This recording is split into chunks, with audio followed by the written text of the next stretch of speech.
The story begins in a classroom full of excited students. A classmate, excited about the upcoming event, wakes up the main character, hoping that he will help him. Their desk neighbor jokes that appearance alone will not be enough for the test, hinting not to count on help. Suddenly, the animated conversations of classmates are interrupted by a teacher entering the classroom, causing everyone to take their seats. Our main character's name is Jake, who is a time traveler moving between worlds. The world in which he is now differs from the past in that there is a secret world inside it, which pulled in people from the real world. The secret world was full of beings endowed with their own consciousness, which were called secrets. Each secret is assigned a rank, and the higher it is, the more dangerous the secret is considered. One day, one of the visitors to the secret world concluded a contract in it, and brought the Stone of Cunning to the real world in order to avoid accidentally dragging people in the future. The teacher encourages his students, reminding them that they must leave when they have no resurrections left. After the countdown, she presses the button on the container containing the Stone of Cunning, teleporting all the students in the class. After moving to the secret world, Jake opens a character information panel, where he notices that his strength indicator is 50 instead of the required 10.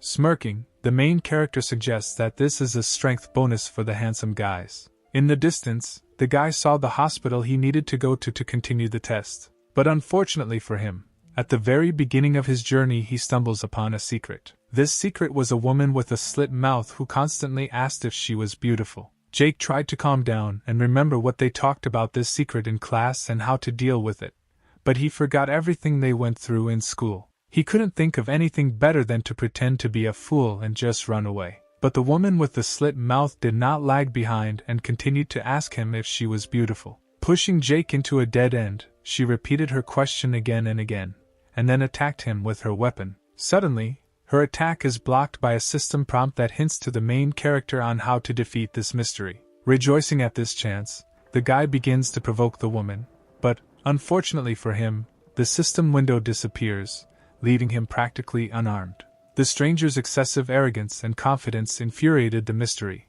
which made her rush towards him to end his life. Suddenly Jake took her in his arms, which immediately discouraged the woman. Remembering the clue that this woman needed just a little love and care, he said that true love comes only once. Not understanding what he is trying to achieve, the mystery interrupts him. Realizing that she does not believe the words, the main character kisses the woman. From such actions the secret was discouraged and greatly embarrassed. Jake, in turn, was excited by the sweetish taste of her lips. Jumping out of the guy's arms, she said her name, Catherine, and promised that he wouldn't just get away with it, and then ran away. After this, a system panel appeared in front of the main character, which congratulated him on completing the secret mission and presented him with a reward. The reward was Catherine's scissors, which the guy wanted to sell for a large amount of points, but could not do this, since they were tied to him. Full of confidence from the protagonist's aura, Jake headed towards the hospital. Almost immediately upon arrival at the hospital, he is greeted by the head nurse. She gives him an assignment for the night, mentioning that one of the patients needs special care, and then tells him to come to the same place in the morning to collect his salary. Jake asks the head nurse if anyone else has come besides him, but she coolly replies that he will find out during work. On the way to the required chambers, the hero studies the notebook with tasks, rejoicing that instead of the entire floor, he will only need to look after 4 chambers. Upon arrival, he discovers a huge amount of blood on the door and walls, which makes him nervous. Before entering, the guy studies the system prompt, which states that he should not lose face in front of his patients, and that a human head will fly at the entrance. Summoning his weapon, he bursts into the chamber and stabs the scissors into the head flying at him. Looking around, he sees before him the discouraged secrets that will be his patients. As it turned out, they wanted to play a joke on their nurse, but his scissors alerted them. Jake introduced himself and asked a patient who needed special care to stand.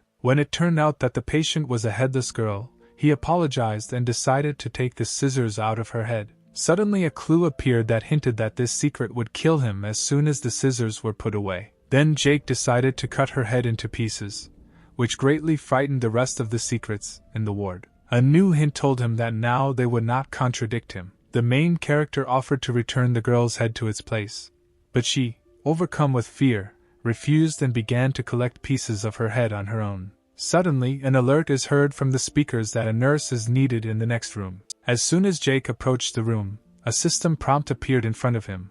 However, nothing was written on it. The main character carefully enters the room, asking who called the nurse. With a furious cry, the mystery rushes at him with a severely distorted face. Frightened, the guy asks what happened while the mystery was pointing its finger deep into the chamber. Another patient from the same ward explains that she asked the hero to calm a crying baby who was lying in the same ward. Jake wonders why they couldn't solve this problem themselves, to which he is reminded that that's what he's at the hospital for. When a nurse picks up a baby, a tooltip appears next to the baby, which states that if patients are eaten by off-duty nurses, the head nurse will not do anything to them. The guy calms the baby and wants to tell him a fairy tale, but he says that if he doesn't like the fairy tale, he will eat him. Jake behaves quite calmly, which puzzles the baby. The hero, despite the threats, begins to tell a fairy tale, but the baby does not like it, which is why he threatens to kill the hero. Jake immediately summons his weapon and drives it into the baby's mouth, reminding him that interrupting people is rude. By the end of the day, many students had gathered in the hall, each talking with horror about their patients, doubting that they would survive to the end of the test. When our hero reached the hall, the head nurse came out to the students. One of the students approached the nurse to compliment her work, but when he approached her, she took off his head with one blow. As it turned out, this student did a poor job and received many complaints from patients. Afterwards, the head nurse handed out envelopes with money to all students, and reminded them that there are vending machines on each floor where they can buy food and drinks. Ordering everyone to go to sleep in the waiting areas on their floors, she also indicated that everyone should sleep at night, and no one should open their eyes, no matter what happened. Jake spent part of his salary on food and water, which is an expensive luxury here. He also notices a rather expensive flashlight in the vending machine, but at first he doesn't attach much importance to it, and decides to go to bed in order to have time to rest for the next morning's preparations. In his dream, Jake sees the heavenly prison, which has repeatedly appeared to him in his dreams. Having failed to get inside the prison, the hero decides to continue sleeping. At night, a secret sneaks up on him, which he does not notice due to extremely sound sleep. In the morning, when the guy goes down to the hall, his classmate Lilith turns to him with a request to lend her money for food. She noticed that among all the classmates who were kept awake by secrets, Jake looked the most cheerful and thought that he had found a solution to the problem.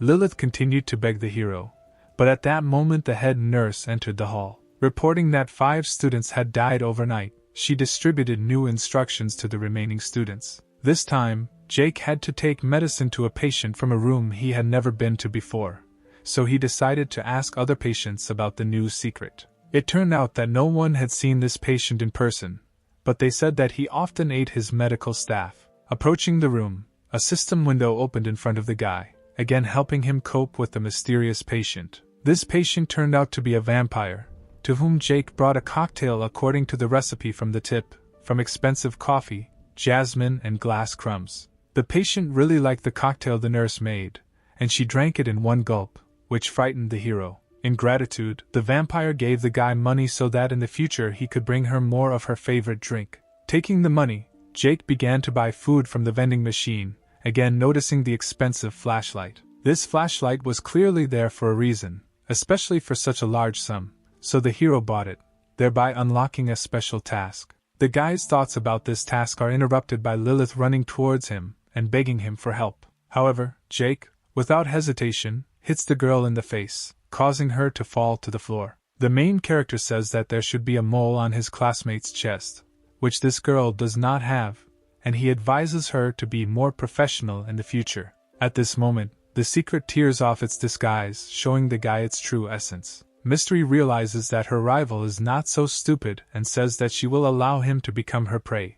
But at that moment Jake plunges the scissors into her throat. The discouraged secret accuses the hero of cheating, to which he replies that all villains are usually ruined by excessive talkativeness. In the evening, the head nurse praises our guy for his work and gives him payment for the day. His classmates are shocked that he achieved such success in his work without even preparing for the test, and they wonder how he managed it. The classmates' conversations are interrupted by class president Harry, who comes out to speak to the crowd. He says that they have already lost most of their friends, and if they do not unite, then their chances of success will be very low. The president shows the sword he acquired during his work and unites his classmates under his leadership. Jake realizes that Harry is doing all this only in order to take money from the others in the future, so he refuses to cooperate. Sitting in his room, the hero examines the flashlight and becomes better acquainted with the special task. The quest, the sad cry of a bloody night, makes the guy think that he will somehow have to leave his room at night. He reflects on the importance of passing this test,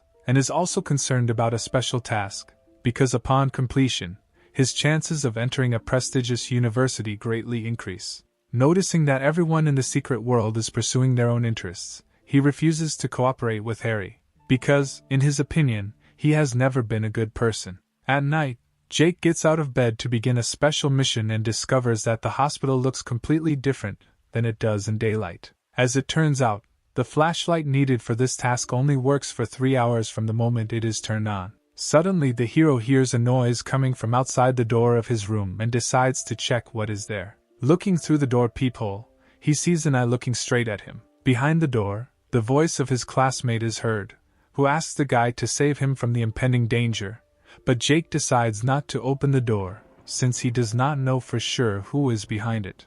Many secrets awaited him behind this door, and each of them wanted to tear him apart. When the noise died down, and the main character thought that the danger had passed, he was attacked by a secret that had sneaked into his room. Reacting quickly, Jake shines his flashlight on the mystery, instantly incinerating it with magical light. Outside the window, he hears a woman scream and a prompt appears in front of him, showing the progress of a special task. The guy immediately realized that in order to advance the progress of this task, he needed to find the screaming woman. But instead of putting the remaining space in the flashlight to good use, he decides to simply sleep until the next morning. In the morning, the hero meets the vampire again and, pointing to the woman's cry, asks her if she knows what happened. The patient is terrified, and she urges Jake to ignore this matter, otherwise the head nurse will kill them all. Realizing that this case is connected with the head nurse, the guy decides to finish the task for today in order to later go in search of clues. Suddenly, his classmate Bart approaches the hero and asks him to help him deal with a very curious situation. Bart told Jake that his classmate was killed by a mysterious mystery in the toilet, asking him to choose one of 3 cards. Trusting his friend, the main character promised to solve this problem, and went to wait for the secret in the restroom. When Jake saw a hand holding 3 different colored cards under the cubicle door, he knocked down the door, throwing the stunned secret to the floor. Taking out his scissors, the guy began to demand the patient to return the life of their classmate, because, according to him, cremation is expensive now. The tormented mystery asks the hero to let her go, offering money in return. While taking the money, Jake remembers that for today's task he needs to find a patient from Ward 404, about whom he asks the victim. Mystery says this patient is sitting in the women's restroom across the street. Following the system prompt, the hero invites the patient from Ward 404 to drink strong alcohol. Watching the old man interfere with the Maudai's antibiotics, Jake questions him about the women's screams coming from the street at night. This patient also warns the guy that getting involved in this matter is quite dangerous, because he could be killed by the head nurse. However, if he is interested in any clues, he can climb to the roof of the hospital. Having reached the roof, the guy notices that he sees neither the road along which he came, nor other buildings, only the red sky. Suddenly he notices a cheap phone on the roof. Picking it up and raising the progress of a special task to 50%. Just when he was happy that he had found the key item for this quest, he sensed an ominous aura behind him. It was the head nurse who first of all asked the hero what he was doing here. Jake says that he had already found the patient from room 404. But the stench in his room was so strong that the guy needed to go out onto the roof to get some fresh air. To the hero's surprise, when he was already thinking of defending himself from the head nurse with his scissors, she believed him and ordered him to get off the roof. Meanwhile, Harry, with the help of his sword, appropriated the money of the other students, and when he saw that this time Jake only got 50 coins, he was glad that he did not cooperate with him. Arriving in his room, the main character unsuccessfully tries to turn on the found phone. Remembering the metaphorical system prompt, Jake decides to wait until evening to continue the special task. In the evening, the phone still worked, and now the guy could watch the mysterious video. Clicking on it, the main character saw himself looking straight through the phone screen. When the guy in the video cut his cheek, a cut immediately appeared on Jake's face, and he realized that the video was synchronized with him. In order not to die at the hands of the mystery, the hero decides to shine the light of the flashlight directly into the phone screen, which ultimately saves him and allows him to watch the original video. In it, he sees an unknown man trying to rape the head nurse. After watching the video, the progress of the task has not changed in any way, so Jake decides to watch it again in search of clues. On one of the fragments, he nevertheless notices the number of the chamber in which everything happened, and progress immediately increases to 60%. When the hero has reached the desired floor, he hears the sound of heels and decides to hide to reconnoiter the situation. At first he thought it was the head nurse, but then he saw that it was an ordinary mystery walking around the floor with a knife in her hand. Just as Jake was glad that he had not been noticed, secrets surrounded him from behind. Very frightened, the hero screams and shines a lantern in his face to drive away the evil spirits. Because of his scream, Mystery discovers him and rushes at the guy with a knife. Trying to defend himself, Jake points the flashlight at the nurse, but its light turns out to be harmless to her. The hero remembers that ordinary secrets were afraid to cry, so he decides to run to the roof, from where women's screams could be heard at night. His guess turns out to be correct, and when he manages to escape from the nurse, he continues to look for clues on the roof. On the roof he meets a little girl named Sophia. Studying the clues, Jake calms the crying girl and says that he came to play with her. To cheer Sophia up, they go together to the vending machine to buy sweets. Then the guy asks the already cheerful girl if she will keep him company, to which she agrees. Together they arrive at the room in which the actions from the video and the found phone took place. In the ward, Jake sees a terrifying picture of a nurse with a knife mocking a nurse chained to a cross. The nurse continually apologizes to the nurse and begs for his life as she plunges a knife into his throat. Such a terrible picture made the main character feel sick, and he abruptly covered Sophia's eyes with his hands so that she would not see what was happening in the ward. The nurse, noticing Jake behind the slightly open door, began to beg him for help. But at that moment, the mystery cut off his tongue with a quick swing of the knife. When the main character thought that the crucified nurse was dead, this terrifying scene began to repeat itself again and again. Sophia at that moment felt unwell, and she asked the guy to leave, to which Jake agreed on the condition that she would not open her eyes. Jake and Sophia returned to the roof again, and when she opened her eyes again, the hero, to please her, handed her a huge lollipop. Sophia asks the guy if he will come to play with her again, to which he answers in the affirmative and leaves the roof. Walking up the stairs, Jake again thinks about prizes, about a prestigious university, about his family, and firmly decides that he must pass this difficult test. Suddenly, Harry meets him on the way, holding the same flashlight and probably performing the same task. The class president tells him not to stand in his way, to which the hero indifferently replies that he does not care about Harry's death, but advises him not to go to the 14th floor. A perplexed Harry asks why he has to die if the hero made it out alive, and promises that he will be the one to collect the reward for the special task, after which they go their separate ways. The next morning, the students are vigorously discussing a new task, which was to give patients a forced injection. Such tasks were very difficult for their class, so many did not want to take on them, and besides, 13 people in the class had already died. Each of the dead had their own spirit, but only their classmate Eva was able to survive by signing a contract in a secret world. The students, unprepared for suffering, despite the presence of resurrections, no longer wanted to participate in this test and are going to leave the secret world. Harry comes out into the hall and asks the others if they have resurrection points,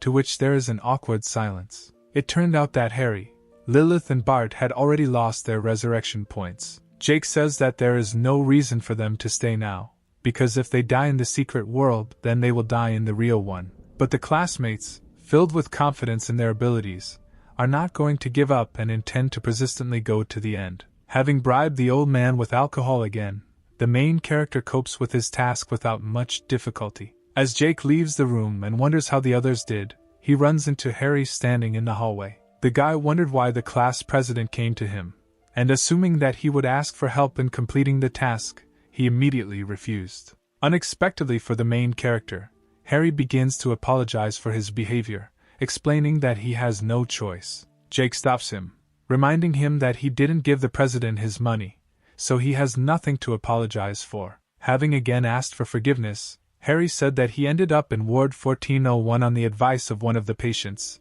who also advised him to visit the head nurse's room, but now does not have such an opportunity. Having heard another possible clue, the main character nevertheless agreed to help his classmate. Jake told his patients about the secret, who was familiar with the head nurse, and they all gathered together to teach him a lesson with their own hands. In exchange for help, Harry told our hero that the head nurse was resting on the 4th floor, where there was only one elevator in the entire hospital. In the elevator, Jake meets another patient who asks him if he is going to the morgue, to which he replies in the affirmative.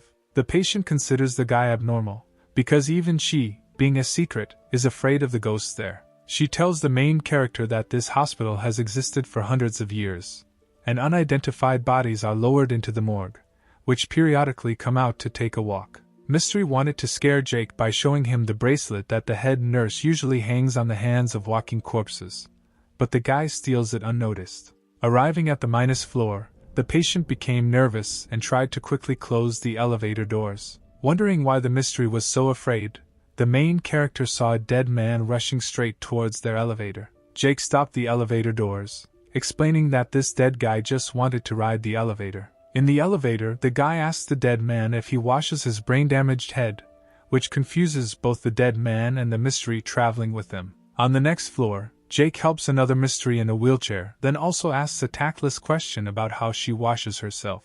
On the floor below, our altruist helps an old woman, for which she warmly thanks him at first, but then becomes embarrassed when she sees 3 more different spirits in the elevator. Tired of the eternal chatter of the main character, the first patient breaks down and intends to eat him. Here a dispute ensues between the mysteries, since everyone had to endure it in order to eat it in the future. Taking this opportunity, Jake exits the elevator in search of the head nurse's room. Upon arrival at the morgue, the guy examines the room, recognizing his classmates in some of the corpses. Passing by the table, the main character notices a diary and a small stack of old photographs. Having read the diary to the end, he learns the dramatic story of a nurse who suffered at the hands of her beloved teacher, which none of her colleagues believed in, so the nurse vowed to kill everyone who did not believe her. After reading the diary, the progress of the task increases to 99%, which annoys the main character, who wanted to end the test as quickly as possible. Suddenly, a system warning appears in front of all the students about the activation of nightmare mode, which undoubtedly scares everyone except Jake, who rejoices at the opportunity to get more rewards for completing an event that happens once every 100 years. Distracted by his thoughts, the guy does not notice how the head nurse comes into the morgue. When she asked what the guy was doing in the morgue, he decided not to waste time on explanations and just run away. To his surprise, the head nurse did not pursue him, allowing him to hide deeper into the hospital. Taking the elevator to the 1st floor, Jake meets Lilith, Harry and Bart waiting for him at the elevator. Surprised by this reception, the main character asks what they are doing in the hall. Lilith says that they saw on the monitors that Jake went to the morgue and asks if everything is fine with him. The guy says that in the morgue he met with the head nurse, and reminding him that the nightmare regime is very dangerous for beginners, suggested that those who had no resurrections left should return to the real world. His classmates looked at Jake excitedly. Not everyone liked his proposal. Doubting, Harry reminds that the reward for completing the regime will be even greater, to which Bart says that he has gone crazy and agrees with the main character that staying in the secret world without resurrections is suicide. But the class president is already well aware of the riskiness of his decision and promises, upon his return, to reimburse his classmates for the money that he took from them earlier. Even while admiring Harry's fighting spirit, Bart does not want to remain in the secret world, saying that his life is dear to him. After saying goodbye and wishing his classmates good luck, Bart returns to the real world. Surprised by his classmates' decision to stay, Jake tries to convince them by citing the proverb that life only comes once, and if they lose it now, there won't be another chance. Having ignored the main character's lectures, his classmates try to persuade him to help them pass the test. The guy reluctantly agrees, saying that he will not be guilty if they are suddenly killed. At this time, in the morgue, the head nurse rejoices at the nightmare regime that she has been waiting for so long. It's approaching midnight, and soon, exactly at midnight, the killer will go hunting. Preparing for the start, classmates decided to stick together and lock themselves in one of the rooms, hoping to boost his friend's morale. Harry says that together they have a better chance of survival. However, his words are interrupted by a loud knock on the door of the chamber. It was the head nurse who demanded that they open the door for her. She said that spending the night together was prohibited and everyone should be in their own rooms. But none of the students dared even go to the door. The head nurse knew that her victims were inside, and when she received no answer, she flew into a rage. With a strong blow from her inhuman hands, she smashes the closed door of the chamber into small pieces. Having met the eyes of the students, holding a bloody knife in her hand, she begins to move closer and closer to them. Harry, grabbing his sword, heroically stands between the head nurse and his classmates, shouting that they must leave. Lilith, overcome with horror, does not want to leave the class president to be torn apart by the mystery. At this time, Harry shouts that there is no time to think and demands to be left alone before he changes his mind. Jake called out to Lilith to follow him, but she froze in horror and did not want to leave her classmate. When she first decided to run, the head nurse cut off her legs with her knife. Harry, unable to contain his fear, rushed to run away from this room, leaving only a horrified look at his classmate. Shocked by fear,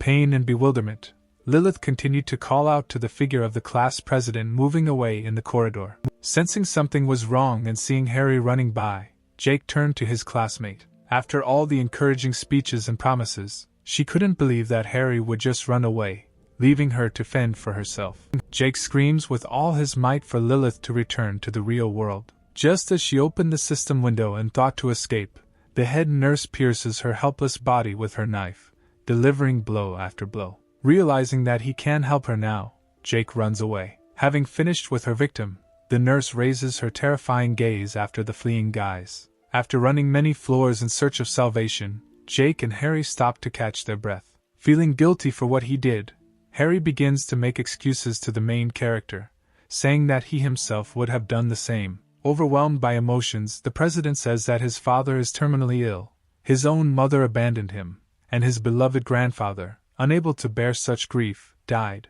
Harry yells at the main character that he cannot sit back and watch the people closest to him die in front of his eyes, so he must do everything to save his father.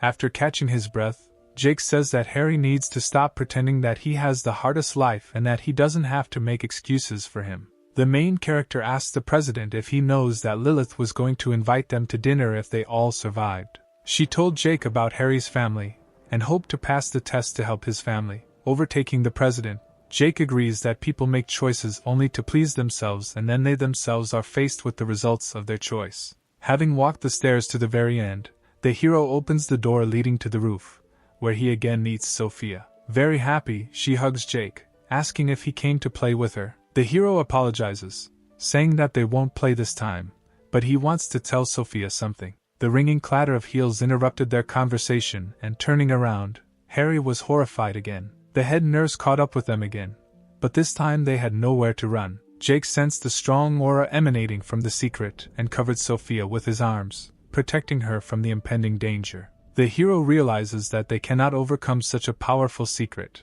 and since they can no longer hide, he asks the head nurse for a favor. Before attacking, Jake asks her to listen to a story. Remembering a diary found in the morgue, he talks about a small but very smart girl who once wanted to become a nurse in order to help people. Over time, she was able to achieve her goal, and through her hard work and caring, she earned the trust of many patients. But one day she encountered something truly terrible. She saw her mentor molesting one of his patients. Completely forgetting why she came, the nurse rushed at her mentor, trying to save the poor patient. But her efforts were unsuccessful, and she also became a victim of her mentor. In order to hush up this story, the mentor decided to promote the heroine to head nurse, which caused rumors throughout the hospital that she voluntarily decided to get a new position through her bed.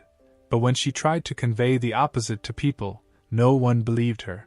Summarizing his story, Jake says that the heroine of this story was the head nurse Sophia. The hero sympathizes with the head nurse, saying that worse than her colleagues insulting her was the loss of trust among the hospital patients. Maddened by the flood of memories, the head nurse began to scream that everyone who died at her hands deserved it, and that's why she chopped everyone into pieces. Jake agrees that all these people deserve their punishment, which stupefies the taken aback nurse. He says that in the depths of her soul, the nurse still retained grains of kindness that she once gave to patients, and Sophia is a confirmation of his words, as a part of the personality that the nurse deliberately separated from herself and locked away. Jake says that at first he thought that Sophia was the daughter of the head nurse, but then he realized that the other secrets were not without reason afraid of such a small and fragile girl. Trying to reach the nurse's feelings, the main character asks her if she really wants to stay with this curse forever. The head nurse says that it doesn't matter now because she solved the problem without anyone's help, and that she doesn't need other people's compassion. When the nurse decides to end things with the students, Jake speaks up.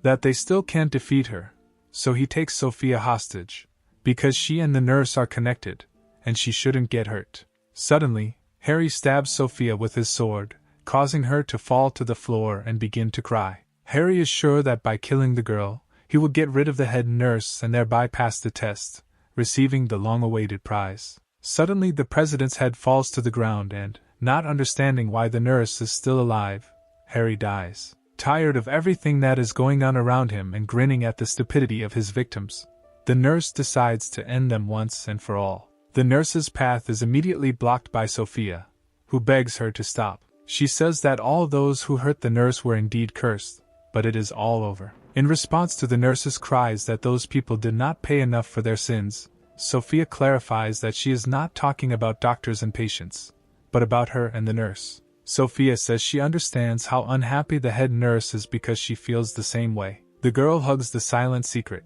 saying that she doesn't want to see her suffer. Sophia asks the nurse to give them a good rest this time from all their troubles, and then slowly disappears. It finally dawns on the head nurse that she hasn't been truly happy all this time. Exhausted from what is happening, Jake sits down at the edge of the roof to finally rest. He understands that only man himself can grant himself a sense of redemption, watching as the red sky turns blue, and the once bloodthirsty secret tearfully crumbles in the wind. A window appears in front of the guy, indicating the completion of the test and the opportunity to receive rewards for completing it. Then the hero takes out small shoes from his jacket pocket, which he was going to give to Sophia so that she would not run barefoot.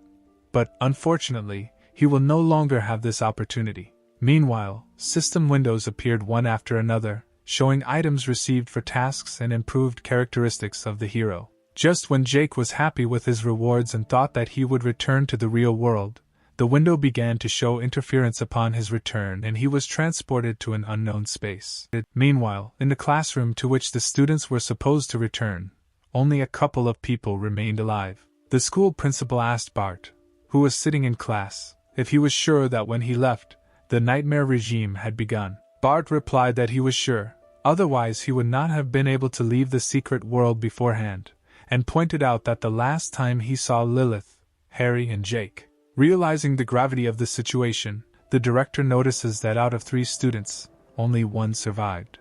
Unexpectedly for everyone, Bart assumes that the main character will be the surviving student, to which he is told that since the class president died, then lazy Jake had no chance of survival at all. The principal interrupts their argument, saying that it is not so important who the winner turns out to be.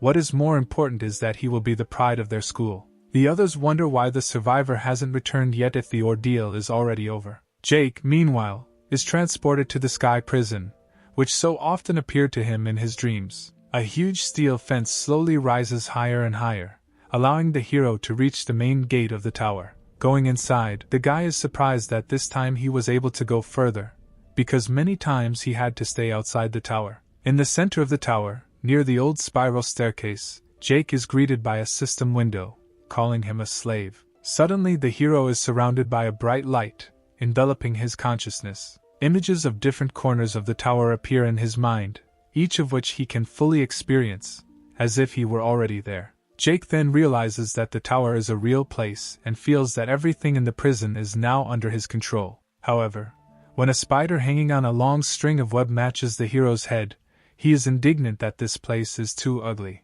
Suddenly, a previously unknown aura hovering in the depths of the tower distracts the guy. Deciding to check where it is coming from, he goes floor by floor, passing the depressing paraphernalia of a prison. Finally he meets a girl shackled, who was the source of energy. Just when Jake was glad that he met another beauty on his way, he notices that this girl has no head, which greatly depressed him. The system introduces the hero to a headless dark spirit named Margaret, whose sympathy level is 0, and also gives instructions that increasing the sympathy level will allow the hero to better control her, and subsequently take over some of her abilities.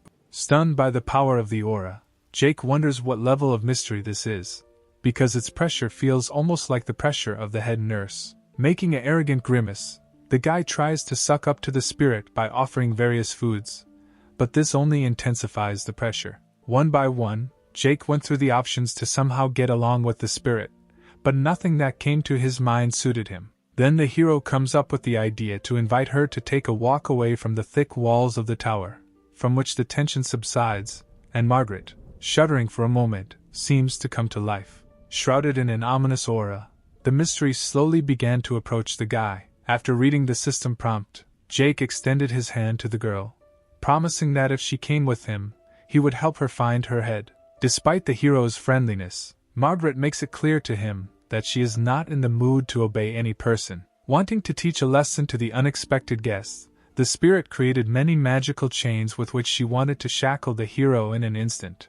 Unexpectedly for her, the links of the chains began to break, evaporating one after another. Jake makes it clear to her that she is in no position to try to outsmart him, after which a contract scroll materializes in his hand. Remaining calm and confident, Jake reveals the contract to Margaret, offering to become his subordinate spirit. Here the hero's expression became cold and his eyes empty, and he says that if she refuses, death awaits her. Out of despair, Margaret picks up a scroll of contract from the floor to find out under what conditions he plans to subjugate her. The secret was not happy with what she read, and every clause of the contract she read infuriated her.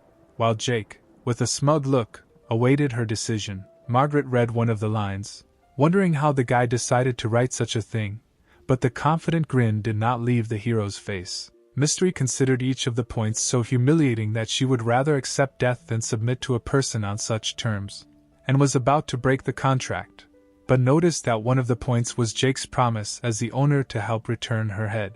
Meanwhile, the school administration, puzzled by the situation, is talking in the classroom. Their conversation is interrupted when the main character returns to the real world. Such an unexpected outcome shocks everyone in the class, except for one single person. Bart did not doubt the strength of his comrade, and therefore enthusiastically called out to the hero, while other classmates were racking their brains, trying to understand how such a lazy person as Jake could complete the test, also in a nightmare mode.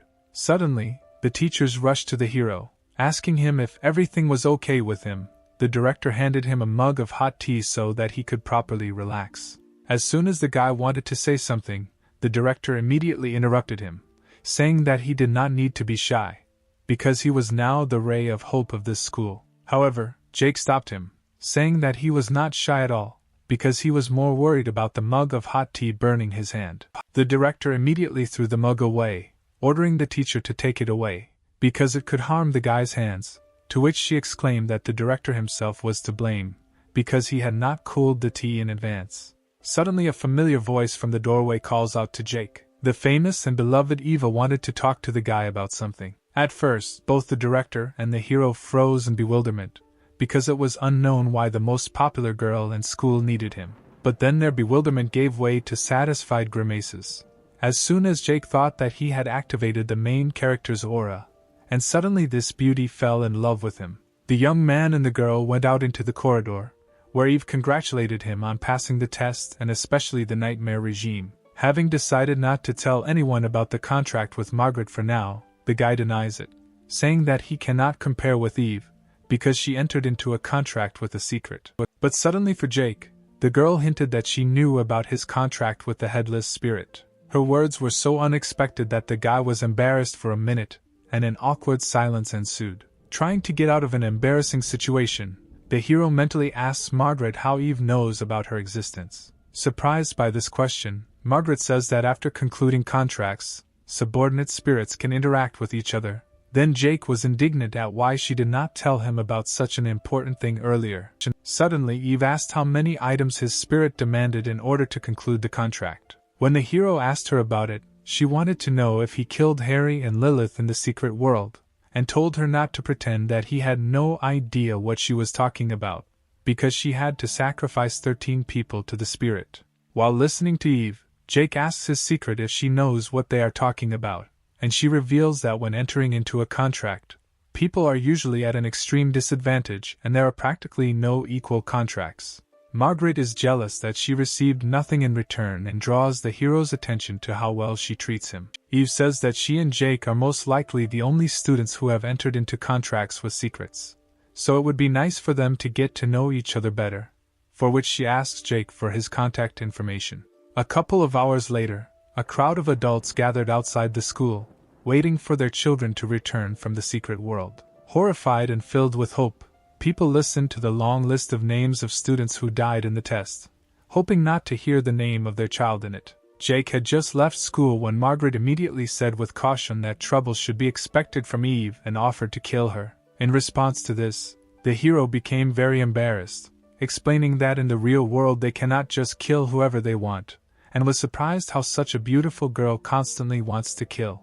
Their short conversation was interrupted by the sorrowful crying of one of the women. When the guy turned towards the crying, he saw Harry's mother, who was overwhelmed with grief and quietly sobbed from her loss. Turning around again, the hero saw Lilith's furious, but also heartbroken father, who heart-rendingly demanded that his daughter be returned to him. Margaret asked Jake if he sympathized with these people, to which he replied that he did, because this was the real world, real life. But the hero also noticed that the school, although it forced participation in the test, did not take away the participants' right to leave the secret world immediately after it began.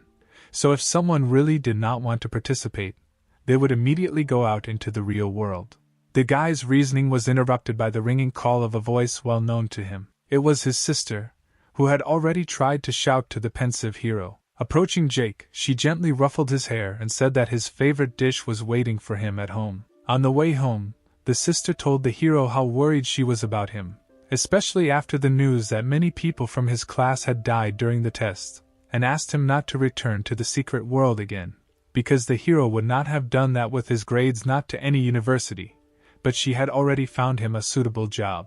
Hearing her sister's words, Margaret became very angry. Completely forgetting what she was talking about with Jake a minute ago, she said that she would crush his sister right after he helped her find her head. Having calmed the angry spirit, the hero told his sister that in fact he had passed the test and even the nightmare regime. His sister stared at him silently at first, then said that she knew his true abilities, and he would not be able to complete this test, after which she pulled him home. The next day, sitting in the assembly hall, the hero firmly decided that the job chosen by his sister was clearly not for him, and in this life he would not waste time on it. Remembering his performance, Jake hoped to receive everyone's praise for it, although the administration usually does not disclose the grades of its students. Then a girl came up to him and asked if she could sit next to him. It was Eva, who also came to the graduation ceremony. Jake was surprised by her appearance and asked why she didn't sit down with her class, but decided to approach him. He was interrupted by a concerned Margaret, who told the hero that something was happening in the hall. A drop of blood fell from the ceiling directly onto the microphone in front of the principal, who was giving an inspiring speech to graduates. This blood flowed from the hands of secrets, entangled in thorny chains and hanging right above the stage. The graduates began to panic, shouting that secrets had broken into the real world, and began to look for their teachers. Suddenly, a man with many scars on his face entered the hall, who was extremely disappointed with the reaction of the graduates. This man was Bernard. He tells the graduates that the country has no future if the younger generation is like them. But there was one person to whom he paid attention and confirmed the words of his superiors. Jake was amazing because despite the incident, he acted calmly and looked serene. From the outside it seemed strange to the young man, because the man was peering at him with a strange smile on his face. Eve was surprised that the man from the Bureau of Oddities arrived here in person, to which the guy asks her how secret they are. The girl says that in past years, universities deliberately created a hype around admissions to test the reaction of new students and find out whether their grades were true. And the Bureau of Oddities is a government agency, and this is the first time its members have appeared at a graduation ceremony. Jake had a bad feeling and thought that something big was going to happen soon. Suddenly Margaret appears and says that she can deal with the man if he scared him. The guy gets angry and replies that he wasn't scared at all. She says that she can easily cope since the spirit inside the man, according to their estimates, is Class D and he will be like a brother to her. Jake replies that suddenly attacking him would be against the law and he didn't want to go to jail at all. To which Margaret says that there is nothing wrong with that, because she has already done it. Bernard tells everyone to be quiet because he is going to talk now and he didn't want to hear any sound from now on. On September 23, 121, according to the calendar of the secret world, 3,214 residents of one of the microdistricts in the mountainous region disappeared in an instant, and they made clothes from the skin of the dead and hung them on the balconies. It was a terrible sight that you wouldn't want anyone to see. On the 13th of March, 122 according to the calendar of the secret world, in the famous amusement park in Shanghai, a clown dismembered people, resulting in the death of 144 people, including 86 minors. People could enter the secret world, but creatures from the secret world could also enter the human world. Everyone listened silently, and everyone's faces were filled with horror and fear. Many people entered the secret world and immediately left. Some somehow completed the test, and everyone should understand this very well. Bernard says that you don't need to wait for the end of the world to understand this, and it is very important to pass the test in the secret world in full. The purpose of the man's visit was to conduct another secret test. It was not forced, and those who did not want to participate could immediately leave the place. But Bernard also made a promise on behalf of the Bureau of Oddities that those who stayed and completed this task would be admitted to Tsinghua University in the capital, and those who distinguished themselves can even become reserve members in the Bureau of Oddities, and this was a very good opportunity. Some students, having recovered from the shock of the information received, began to evaluate and think about the new proposal received. Also, in addition to everything, there will be other rewards that they will learn about later. But for now he is giving everyone the opportunity to think and choose. The students began to leave, saying that it was none of their business, and that they did not care about these secrets, since the Bureau of Oddities should take care of it. Some of the guys were angry that after a few days the test started again.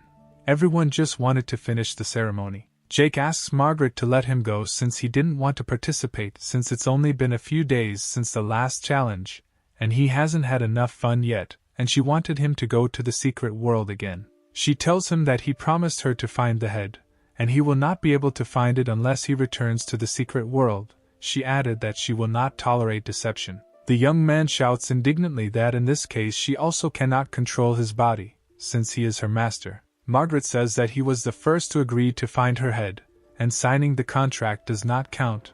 The guy replies that whether she believes it or not, when they return to the heavenly prison, he will finish her off. She replies that if the contract spirit dies, then the contract worker will at best go crazy, or there will be involuntary excrement of bowel movements, or he will be paralyzed, and this could even lead to his death. She asks if he knew about this.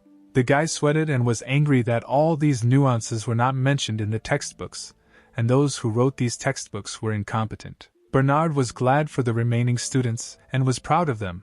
As a reward, each was given a prize of 200,000 yuan, and the school director would soon have to give the money to their guardians. Well, they had to get down to business, and they entered the secret world. Jake really didn't want to and was already crying from the inability to step back. But the countdown had already begun, and they sincerely wanted to successfully complete the test. So, the first advice was to improve relations with the teacher and students, since they entered later. The second advice: at school you need to listen to the teacher, otherwise he will be very angry. Since the new students stood at the entrance for a long time, the teacher invited them to enter the classroom. The task was to attend the final exam at the Broken Bones High School in 5 days.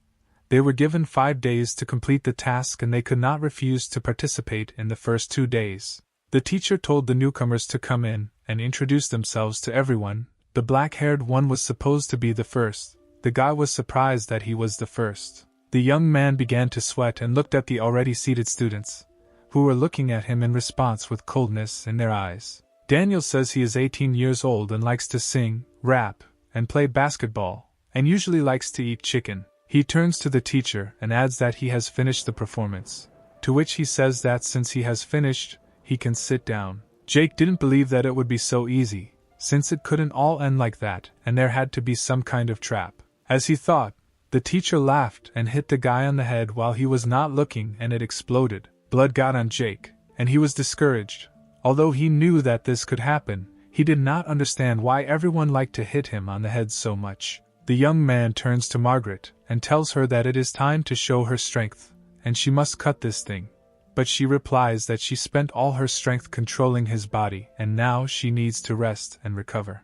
The guy was angry because he understood that she was doing this on purpose. Suddenly a hint emerged of how the teacher felt. He had a boring life, a repetitive job, and he hoped that among the newcomers there would be at least one funny person. Fortunately, he was able to do this. He introduced himself as Jake, who is 18 years old, who since childhood has been able to breathe on his own, eat 3 times a day, talk and use a smartphone perfectly. He was from an ordinary family. Dad drives a Ferrari, Mom drives a Bentley, and he was just joking. But all this doesn't matter since his loved ones call him Jake. But for his new classmates he's cool. So he took off his jacket and shouted his name. The guys were at a loss, but one person picked it up and hesitantly said Jake is cool. Then he took off his t-shirt and repeated his nickname. In response, more people have already chimed in and said he's cool. Finally he took off his shirt and repeated it again. This time the whole class stood up and shouted that Jake was cool. The newcomers who came with Jake looked at this spectacle in bewilderment. The guy decided to go even further and started taking off his pants, telling everyone to scream and not stop. But the surprised teacher stopped him, saying that this was enough, and although he wanted to continue watching, he could not allow the director to reprimand him because of this, and the guy could get dressed and sit down in his place. The guy walked to his seat and thought he was very smart. The teacher asked the guys to be quiet and return to their seats. And now the girl could also introduce herself. Eve suddenly slammed the teacher's head on the table with a straight face. She introduced herself and said that she turned 6 this year. Her best success was at 3 years old.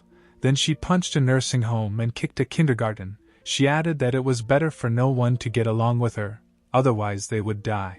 The teacher stood up and laughed, saying that it wasn't a bad introduction and she could take her seat. After which he asked Daniel to introduce himself again. The guy was very worried and didn't know what to answer, but in the end he said that he likes to eat garbage. When the new students finished introducing themselves, the lesson began, and since the director cut out the tongue of the previous English teacher, and she needs rest, today he will teach a lesson. The man hoped that everyone would listen to him carefully, and if he taught poorly, the school council would punish him. He asked everyone to try and open their textbooks. Jake, sitting in his seat, thought that this secret world was too modern since they knew everything, and he wondered if they had TikTok too. After the lesson, it was time for lunch and a lot of people gathered in the school cafeteria. They also interacted with each other, shared food, and ate food that was quite strange for humans, but not for monsters. Daniel cried because from the very beginning he lost the opportunity to be resurrected. Adrian also said that it was not so quiet in their class. Jake also complained that if you can't answer, you immediately break your hands, and these teaching methods were strange. Anthony guessed that there were 5 of them in this scenario, so he suggested exchanging information just in case. Adrian agrees and says that this is the only way they can achieve maximum efficiency. Eva says that there is no need for this yet, since there is not much information, but when they are assigned to the dorm, if they end up in the same room, they can take care of each other. Jake asks her in surprise if boys and girls live together at this school. That's how it was. After some time they were assigned to dormitories. The guy entered the room assigned to him and saw a pink bed with women's things scattered on it. He was very glad that at least in the secret world he could fulfill his dream of living with a cute girl. Suddenly he felt a presence behind him. Turning around, he saw a guy who greeted him and began to tell him the rules of the hostel. Firstly, after 9 in the evening the lights in the hostel are turned off and therefore you cannot walk after this time. Secondly, it is strictly forbidden to enter the old dormitory. There are very few places in the building, so they had to mix girls and boys. When that strange guy left, Jake saw a note on the nightstand. In it the neighbor greeted him, said that there were a lot of snacks in the nightstand for him, and if he wanted to see her, he should find her. Suddenly Margaret appears and says that it was an insignificant level F, and asks the guy if he wants to play with her. Jake says that she didn't have the strength, and how she's going to deal with the spirit then. She replies that she lied to him earlier because he won't grow if she solves all his problems. But the young man did not pay attention to her, but was looking for the box that was written about in the note. Because of this, Margaret was upset, since he ignored him. Having opened the box, the guy was very surprised by the number of goodies, since he could not eat in the canteen. Finally, the guy replied that he couldn't force dear Margaret to deal with someone of F level. Each level up gave an additional 5 arcane power points, and with bonuses, Jake had 105 arcane power points. Opening the funeral urn in his inventory gave him a model magazine, but he didn't need it since his neighbor was a girl. Margaret invites the guy to go out for a walk, since he also received an official pass that allowed him to leave and enter the hostel whenever he wanted. The guy asks what's good about leaving the room, to which she replies that they need to look for her beautiful head. Jake says that she treated him rudely recently, but the spirit retorted that they had no need to argue and should go. The young man tells her to calm down, and he will definitely fulfill his promise, but first he needs to complete the main task. She doesn't understand and asks what the main thing he needs to finish is. When night fell, the guy left his room, because if the commandant found out, he would have problems. Suddenly Eva appeared behind him and asked why he was not sleeping either. The guy did not expect such a turn of events. Jake says that she's not sleeping either, and maybe he scared everyone here with his scream. The guy noticed that the girl left the commandant's room and asked what she was doing there. Eva says that she dealt with the commandant, and he won't wake up until the morning. She invites the guy to go to the old hostel and see what's there. Margaret tells the guy that the girl has some purpose and he should stay away from her. Jake replies that it makes sense, and he agrees to go with Eve. The girl tells him to follow her since she found out the location of the old hostel. Margaret is angry that the guy did not listen to her. She says that he will have problems. Jake thought that since he got here because of Margaret, he couldn't leave empty-handed, and the key to the solution was hidden right there. It's just that if there were problems with the old hostel building, then the scale of the mystery inside is unimaginable. The building was in poor condition, dirty with broken windows and mice running everywhere. The guy and girl entered it without hesitation and looked around. Eva says that the building has 6 floors and suggests splitting up. Jake replies that in horror movies, when the team gets separated, something always happens. The girls sighed and agreed. Then they decided to go together and look after each other. The guy felt that Eva came up to him for a reason and that she did not have pure intentions. They entered the offices and examined the cabinets and books scattered around the room. Jake decided that instead of keeping his distance from Eve, it would be better to watch her and see what she was up to. The girl says that there is nothing on the first floor and offers to go higher. They examined each floor for a long time, but found nothing. Jake was already tired of looking around this building, but fortunately they were climbing to the last 6th floor. As soon as they got up, Margaret appeared and warned the guy, saying that she felt that something was wrong on this floor. The young man also noticed this, since it was suspiciously clean here. There was not a single clue in the dilapidated building, as if the key to the solution had been deliberately hidden. Suddenly they hear that the door is locked and could not be opened. This was strange since this was the last room and there was nothing else to check. Suddenly a girl with long hair and a smile on her face appears. The lamps turned red and all the doors on the floor began to break down from the inside. Eve immediately realized that it was a trap and they needed to escape from here. The guy tried to stop the girl, but she quickly ran away. Margaret appeared, who was pleased that she was right. Suddenly the door opened and spirits appeared in the form of hands. They crawled out of all the rooms and filled the entire floor. Margaret says that she will transform into physical form for a short time and delay these secrets, and he should quickly run away. Jake understood that the secrets here were not revealed from the very beginning, which means they did not want to set a trap. But as soon as they approached the last room, they appeared, preventing them from going there. Secrets gathered in a huge pile, and Margaret was ready to fight them back. But the guy grabbed her hand and broke into the closed room. Since what had been started could not be stopped, and he did not want his strength to be wasted. Margaret got angry with the guy because she wanted to protect him, but he didn't appreciate it. She didn't want to die with him and told him to look for a way out, but the guy was silent, because in front of him he saw a girl in a blue dress and loose hair, who was looking out the window. The girl turned around with tears in her eyes. The suddenly appeared couple heard her monologue about the loss of her lover and about their love, capable of conquering mountains and seas. Jake didn't understand who was a ghost or an NPC in front of him, but her appearance was much different from ordinary girls. Margaret hurried him to finish as quickly as possible, since the number of secrets behind the door was tens of thousands, and if they got here, they would drown them. The guy asked to be patient a little longer. He quickly grabbed the girl's hand and asked his sister to come with him. Suddenly the girl turned into butterflies that flew through the window into the sky. Immediately the guy received a hint and a new task. He was very surprised that she didn't leave anything behind, but simply gave the task. Secrets were already creeping through the door, and it was becoming difficult to contain them. Margaret ran to the window, grabbing the guy by the collar, saying that there was no time left. She tells the guy to hold on to her tightly. The guy in fear reminds the mystery that if you jump from such a height, you can break. By this time, Eva had managed to run out of the building and turned around at the screams that she suddenly heard. Turning around, she saw Jake quickly falling to the ground, and Secrets flying behind him. The guy was very scared, and he screamed at the top of his lungs. Moments later, Margaret landed successfully without being injured. Mystery shook her hands and said that they had finished the descent.